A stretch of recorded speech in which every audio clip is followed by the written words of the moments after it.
Like this, normally, if you be pest, maybe say truth, not they hard to talk, and they like to hear people when they talk the truth. This video and a video we say you no go waste time to share immediately, because like this, so RUFAI Reuben Abati for our high school, they don't come and don't choke man, don't dissect that matter. That kind of talk where ADAMS OSHIOMHOLE can't talk yesterday. I felt pose after the yesterday when they come out and say Nigerians is not elect a magician, Tinubu is not a magician, would not give you a time frame for. They don't choke man, they don't give and tell at the time Microsoft Word. Yes, nah, one for you. I know I won't talk too much like this, so more than just watch the video by yourself, watch and comment your opinion, still share them. Make us like Badorians, where they see them. The senator representing Edo North, ADAMS OSHIOMHOLE, on Tuesday said that Nigerians who voted for President Bola Ahmed Tinubu knew that they were not electing a magician and that the APC did not promise a magical solution to the problems facing the country.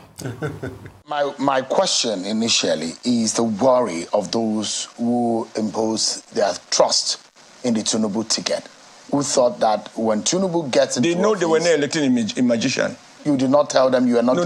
They know they are not elected magician. Your party and nobody promised agenda. Nobody promised magical solution. Yeah, your party said you have renewed hope.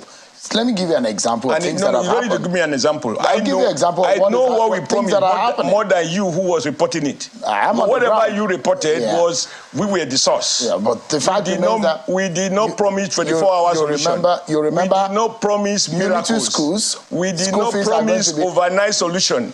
But nobody said this should be done. Days, and you show me if you have any document that says in 48 hours this will be done. In 14 days this will be done. In 21 days this will be done. Are you saying that the hopes and the expectations of Nigerians? I think you are the one who have the illusion that once a promise is made, automatically once you get into office, either spiritually or by miracles, solutions emerge. The fact what Nigeria need is what President President Tinubu has demonstrated. President Tinubu promised renewed hope. You see a couple of things. Let me tackle his first, then dial back. Yes. You see why we keep saying manifestos matter? Absolutely. We campaign in poetry and govern in prose. Now they have seen how hard it is for governance. They are trying to backtrack. But please, somebody should tell Mr. OSHIOMHOLE that we have receipts. We have the manifesto. It was over 80-page document. Have you know so? Yes. How he promised economic growth of 12% and he dialed it back. How we promised agricultural bonds, all the things he promised and he said, we have all the recordings. And no matter how much he tries to, move away from it, we'll ask them the question. That's what governance is about. We want him to do well. We want Nigeria to do well. Yes. But Nigeria will only do well with scrutiny, Oji. So please, when politicians start to change mouth, don't listen to them. They promise renewed hope. Although people are facing renewed shege now, but we know life can be a whole lot better if they do what is needful for the people. President Tinubu himself said, let the poor breathe. Don't suffocate them. But he's suffocating them now with all of this, bad implementation of policies. They need to go back to the drawing board. Let me now go back to the next, video you show. Oji, there's another video I want you to show. Okay. Maybe tomorrow you get the video and show Send it to me. In that video, Prince Uduka Obaegbana was the moderator. Before this, there was a subsidy debate. And Prince Uduka Obaegbana championed that subsidy debate where Labour and all the stakeholders came to debate. And I remember Emir Sanusi Lamido was CBN governor then and was giving us the empirical numbers. But people like Mr. OSHIOMHOLE then were making arguments based on, when you look at it, the arguments and the other people against were making arguments all sorts based on the fact that there was political slant for them and they wanted to enjoy something politically. So you can now see many years down the line, we have gone back to where we are. I was saying this morning, Nigeria is almost a cycle. The best time to have put out that something was 2012. And for everybody now that they cannot talk because of their hypocrisy, at least you heard in that speech that Pastor Tunde Bakare was saying they are just there to confuse Christopher Kolade. Kolade is Christopher Kolade. When Goodluck Jonathan announced subsidy removal, he put a plan forward. He brought about Shopee. Christopher Kolade was the leader of Shopee. From day one, as he announced he had a plan. This one's announced subsidy, gone, no plan. Just put the plan is to truncate people's life and put them in untold disaster. So you can see that what goes around comes around. You can see all of them. I think the question is, where are all of them today? All of them that went to Ojota. Where are all of them today? And guess what? For the man, Goodluck Jonathan, is peace be upon that man.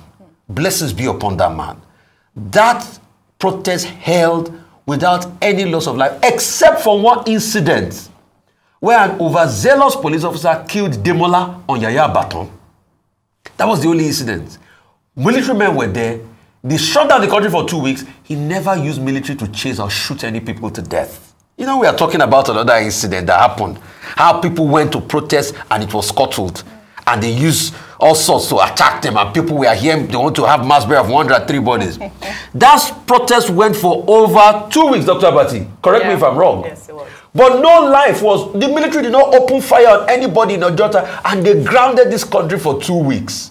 You see, life is about good leadership. If you see a good leader, I have not met President Goodluck Jonathan, but please, if you're watching this, sir, your word speaks for you. Your act is speaking for you, and it's vindicating you today. Yeah, and let's learn to tell the truth. That's really what we need. I have not met President Goodluck. I don't know him, but I'm saying this to him to honor him today. Absolutely. That's exactly what we need here, Ayo. I mean, Nigerians are suffering. It's a big problem. We're talking about people protesting in Benin. I told you about the ones in Lagos. Now, we took a video last week, Trekathon. Yes. Another video has come up again. Nigerians have been, embracing several ingenious measures to survive the hard times resulting from the increase in fuel prices across the country. Many were seen trekking over the weekend, again, in the Ikeja local government area of Lagos State. Renew hope! All the Lagosians. This is what we are currently going through in Nigeria. Especially in Lagos. Especially in Ikeja. You go trek, I mean you go fly. No, when I get this, whether to fly, I mean to waka. Renew hope. That's the renew. I want to be president. For you. For you. By force. A renewed hope. The good thing is that Ayo, the chairman of Ojodu local government area of Lagos State, Honorable Segun Odumbaku, last weekend donated buses to ease off movement of residents. They are the buses and commuters as part of the palliative measures of his administration to cushion the effects of the subsidy removal. I mean, it's going down also to the local governments, and I think this is great. Yes, so many stories to discuss this morning, but just to take on from where RUFAI stopped in terms of President Goodluck Jonathan, to be honest, I'm actually quite sad that we're looking back, thinking the past is better. The reason I'm saying that is because when the President Goodluck Jonathan administration was voted out, and people were looking for a better, perhaps more hopeful administration, was because of the insecurity and how, unfortunately, it wasn't largely well handled under his administration. So we'd look forward to having a better government, and that was what perhaps the APC had offered. 8 years down the line and another APC government in power, it looks like people are now looking back and saying, oh my goodness, what did we do? That's what, some feelings in some quarters. And that's quite sad because we're hopeful that things should get better as opposed to getting worse. Now, in terms of the first story with in Edo State, with regards to the protests, the danger with that, OG, like you mentioned on the streets of Lagos, we're not going to resort to just protests around the country. Yes. What's going to happen if it's replicated in other cities, in other states, because everyone is feeling the pinch of this fuel subsidy removal? And it also shows that the interventions of the state government are not enough. The Edo State governor had announced a 10,000 naira increase in minimum wage to 40,000 naira, and then some days off work. And yet, people are still out protesting. It means that despite the fact that he's making an effort, it's not anywhere close to providing relief for the people. It means that the government has their work cut out for them. People are not happy. With regards to the Honorable Odumbakin of Ojodu, if you read through his antecedents and perhaps his campaign promises, and that's why RUFAI mentioned a campaign, your manifesto is very important. When he was campaigning for this position, he had talked about Ojodu as a transportation hub and how he was going to leverage that little wonder, in response to that and in fulfillment of what he had said to the people, he's providing transport, and this transport is going to be free of charge to the people of Ojudu. Many people who know the Ojudu axis know that's a major hub in terms of the in-road and out-road from Lagos-Ibadan Expressway into Lagos State, from states like Ogun State and some parts of the southwest and other parts. Very critical. This is not a state governor. This is not, and we're still asking what the governor is still planning to do here in the state. I think it's kudos to him, and we must showcase those who have taken an action in this regard. Well said, Ayo. Dr. Abati. Okay, on this program, before now, I asked the question, where is the Ojota crowd? Yes. I asked the question, all the people who said the gathering at Ojota, where they were taking jollof rice and wearing designer T-shirts because of a fuel subsidy increase in 2012. I asked, where are they? Some of them are now of blessed memory, but Femi Kuti is alive. Yes. What has he said about the current situation? I've not seen any record anywhere of what he has said. Yes, Mr. Femi Falana has been very critical of government policies, but where is Pastor Tunde Bakare? Okay? He has just decided to just stay aloof. The whole point here is about consistency. Yes. If in 2012 we are not inciting anybody, you spoke up on behalf of the people, and the situation is worse now in 2023, what are you saying? Just put something on record, because this is the contradiction about civil society protests and participation. Number two, the protests that you have seen in Edo State, that you have seen in Lagos, that you have seen in other parts of Nigeria. People should note that the Trade Union Congress has now given the federal government of Nigeria an ultimatum. Yes. That if by August 19, government does not meet all its promises, after all, they said government told them 6 weeks. Within 6 weeks, the palliatives will roll out, things will happen. Then there will be crisis. So what we're seeing now may be signs of what is to come. And if those are signs, what is to come may not look very attractive. And that's why I said the protest is a wake-up call for government. Yes. Everybody talks about Emilokon, that President Tinubu said Emilokon during the campaigns. They have forgotten that he also told us, Elofo Kambale.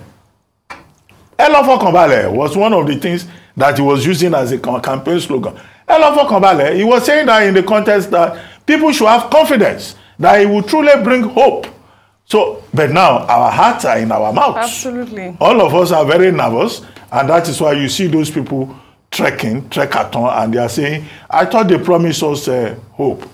As for Comrade Oshiomhole, okay, he's right. It is true that nobody said there will be magic, because we don't expect the people in government to be shamanists. This is not about voodoo. We don't want a voodoo governance process. But it's becoming typical with APC. In 2015, some of them came forward and said, if the Buhari government did not perform, we should stone them. Then when the government did not perform, they said, no, the stone was meant as a metaphor. Nobody should stone them. And now we are being told, no magic. Okay, you promised us hope. The people are asking for hope. Absolutely. Restore the hope. Absolutely. Nobody is asking for magic. Absolutely. Well, this is the point. Well said.